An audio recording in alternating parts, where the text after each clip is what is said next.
네, 연산자 내용 이어서 계속 진행을 해보도록 할게요.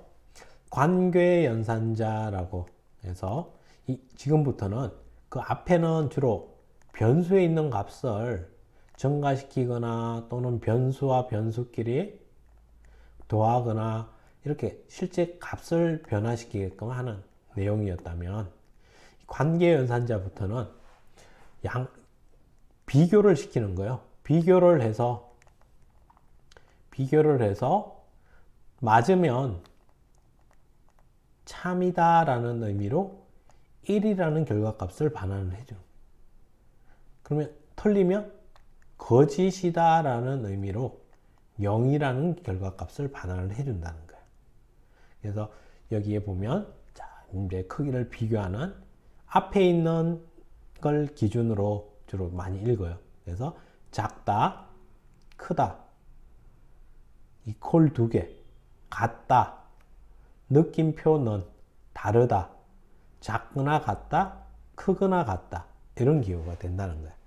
그래서 우리 여기를 자, 내가 int n1에 10이 저장이 되었고 int n2에 20이 저장이 되어 있다면, 자, 그러면 n1이 n2보다 작다. n1은 얼마죠? 10. n2는 20. 10은 20보다 작다?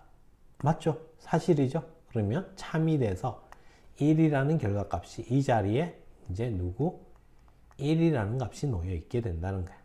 이게 관계연산자. 자, 이번에는 n1이 n2보다 크다. n1은 얼마? 10. n2는 20. 10이 20보다 크다? 거짓이죠? 그러니까 0이라는 결과값이 이 자리에 놓이게 되는 거예요. 다음, 같다.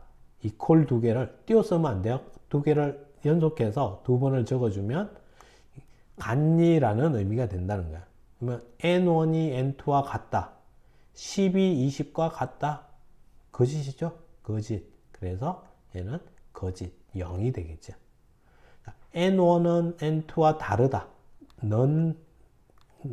느낌표는 다르다. 그러면 10은 20과 다르다? 맞네요. 맞는 얘기예요. 참이 되는. 작거나 같다? 참. 크거나 같다? 거짓. 이렇게 되겠죠. 이렇게 비교를 해서 사용을 한다는 거예요. 자, 지금 여기서는 우리가 살펴보는 게 이 자체의 의미, 이걸 본 건데, 이제 0, 1, 이 값이 우리는 어떻게 사용이 될 거냐 하면, 뒤에 가면 조건문을 배울 거야. 조건문을 배우면, 그때는 이런 문장이 나오면, 이 괄호 속에 있는 내용이 참이면 이 if 아래에 있는 문장을 실행하게 해주는 거야. 그러면 우린 이곳에다가 만약에 n1이 0보다 크면 그러면 이걸 실행을 하겠고, 그래서 n1의 값이 10이었다면 n1은 0보다 크니까 참이 되어서 들어와서 실행을 하고 나가게 될 거야. 근데 마이너스 10이었다면 마이너스 10이 0보다 크다? 거짓이죠. 그럼 이거 실행 안 하고 넘어가 버리겠고. 이런 식의 우리가 조건을 따지게 할 때 이제 이런 관계 연산자, 뒤에 나오는 논리 연산자들을 많이 활용하게 될 거예요. 그리고 이거는 나중에 7장에 가서 배워보도록 할게요. 그래서 C 언어는 지금 참은 1, 거짓은 0이라고 했는데 좀 더 정확하게 보면 0이 아닌 모든 값은 참으로 간주하겠대요. 참으로. 근데 그 중에서 이 1이 참을 대표하는 대표값의 역할을 해준다는 거야. 이거 좀 기억을 해줘요. 자, 그러면 책에 있는 예제를 한번 보면, 넘버 1은 10, 넘버 2는 12, result 1, 2, 3, 3개의 결과값을 저장할 변수를 하나 만들고는 한번 result 1은 넘버 1과 넘버 2가 같니? 라고 물었어. 넘버 1은 10, 넘버 2는 12니까 같니? 물었는데 틀렸죠? 그러면 얼마? 얘는 이제 거짓 0이라는 값이 들어갈 거야. 다음 넘버 1이 넘버 2보다 작거나 같다. 넘버 1은 10, 넘버 2는 10이니까 작거나 같다. 참이네. 그러면 여기에 결과값은 얼마? 1이 되어서 여기에 들어가는 거예요. 다음에 넘버 1이 넘버 2보다 크다. 10이 12보다 크다. 거짓이죠? 그러면 여기에 0이라는 결과값. 그래서 출력을 해보면 0, 1, 0이라는 결과값이 나오는 걸 볼 수 있습니다. 관계 연산자. 다음 이번에는 논리 연산자라는 걸 살펴볼게요. 논리 연산자.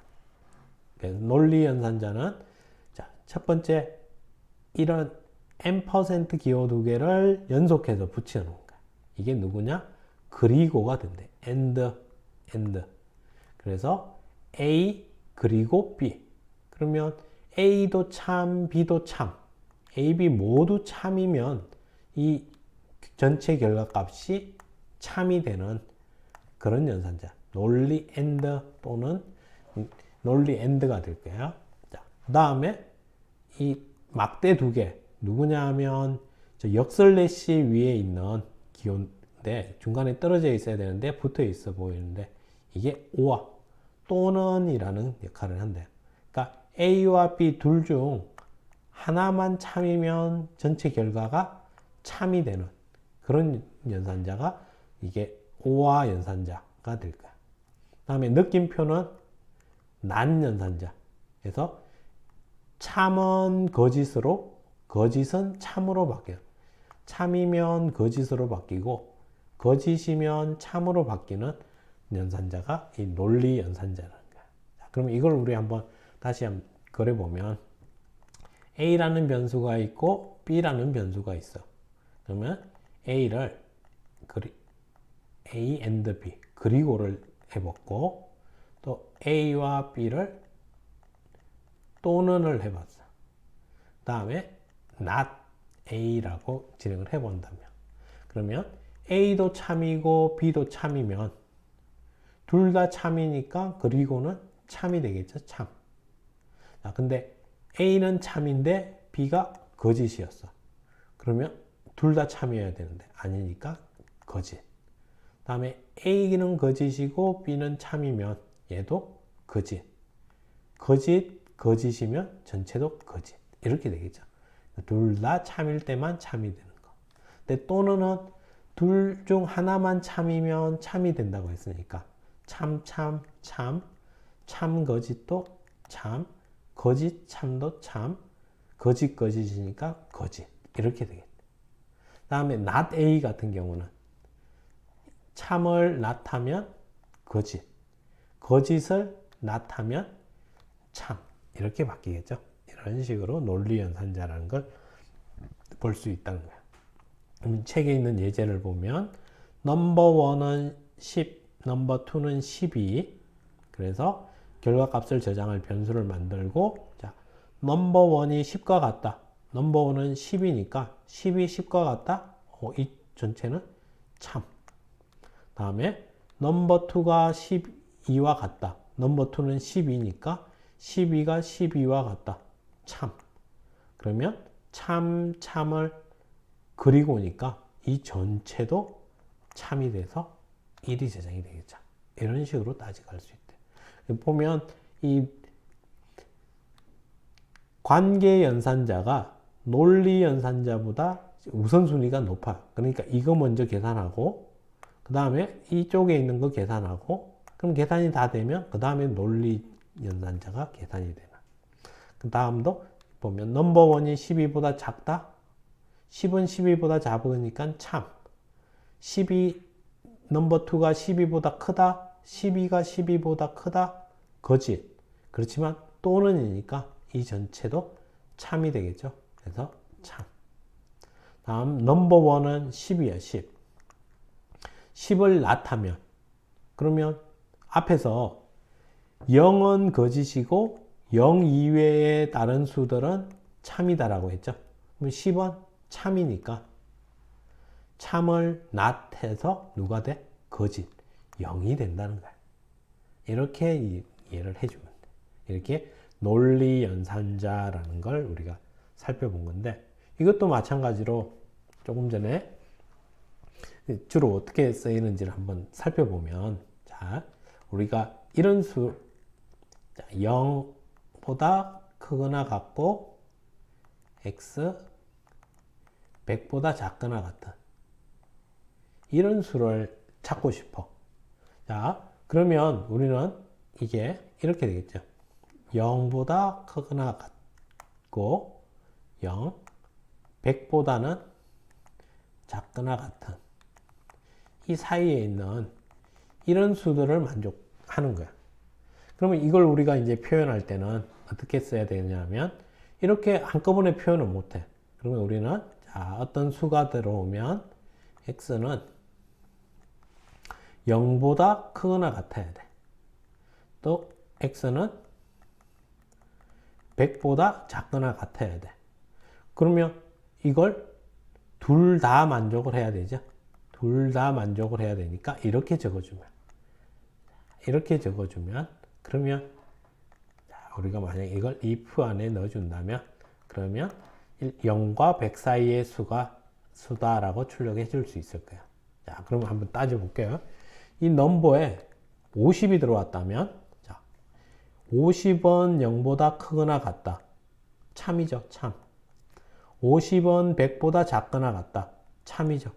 그러니까 둘 다 참이니까 해당이 되어서 50은 0과 100 사이의 수다라고 알려줄 수 있을 거야. 자, 근데 101이 들어왔다면 자, 101은 0보다 크거나 같다. 맞죠? 참이야. 근데 101은 100보다 작거나 같다? 거짓이죠. 거짓이니까 둘 다 참여해야 되는데 안 되니까 이 전체는 누구? 0이 돼서 이 안에 포함되는 게 아닌 게 되겠죠. 이런 식으로 표현할 수 있다는 거야. 그래서 여러분들이 가끔 자주 하는 실수가 보면 이렇게 생각을 할 때 그냥 x는 0 이런 식으로 많이 표현을 하는데 이런 식으로 절대 표현을 하면 안 돼요. 이거 할 때는 항상 이 부분 계산하고 이 부분 비교하고 그리고 이걸 그리고 하거나 아니면 뭐 또는 하거나 이런 식으로 논리 연산자를 활용을 해야 될 거예요. 자, 이렇게 해서 우리 중요한 기본적인 연산자들은 쭉 한번 살펴봤고 다음 콤마라는 것도 있긴 한데 이거는 그리 뭐 크게 중요치는 않아요. 뭐 할 때 쓰는 거냐? 둘 이상의 변수를 동시에 선언하거나 둘 이상의 문장을 한 행에 표현하고자 할 때 쓰는 연산자가 될 거예요. 그래서 보통 보면 변수를 만들 때 우리가 똑같이 int number 1, int number 2 딱 만들던 걸 같은 자료형이면 이렇게 한 줄에다가 컴마를 이용해서 이런 식으로 표현할 수 있다는 거예요. 그리고 둘 이상의 문장을 한 줄에 표현할 때 printf 원래는 세미콜론 찍고 또 다음 문장 해야 되는데 이렇게 콤마 찍고 또 하고서 세미콜론 이렇게 표현을 할 수는 있대요. 근데 이렇게는 그렇게 잘 쓰진 않을 거예요. 이렇게 잘 쓰진 않을 거니까 콤마라는 게 이런 거다 정도만 이해를 해 놓으면 될 거야. 그리고 연산자에 보면은 우선순위라는 게 이제 존재를 해요. 그리고 결합 방향이라는 거. 그래서 책에 보면 연산자의 우선순위 해가지고 표가 이렇게 쭉 나와 있어. 그리고 한 14단계 정도 막 이렇게 적혀 있는데 그거 뭐 당장 우리가 다 외워야 된다? 그렇지 않아요. 이 책을 끝까지 쭉 공부하다 보면 한 90% 이상은 다 터득이 될 거야. 근데 이제 그 뒤에 가면 포인트와 관련된 연산자들이 나오고 이제 그런 것들을 다 배우고 나면 나중에 변수를 사용하다 보면 뒤에도 연산자가 붙고 앞에도 붙고 이렇게 할 때 조금 혼란스러운 게 나타나긴 해. 그럼 이제 그때 가서 좀 더 디테일하게 한번 살펴보면 충분히 이해될 거예요. 그래서 연산자 우선순위에 대해서 너무 겁먹고 알 필요는 없고 우리가 책을 꾸준히 정상적으로 배워나가다 보면 대부분 이해 터득이 될 거니까 너무 고민 안 해도 될 겁니다. 자, 여기까지 해서 연산자의 내용을 마무리 지어 보도록 하겠습니다.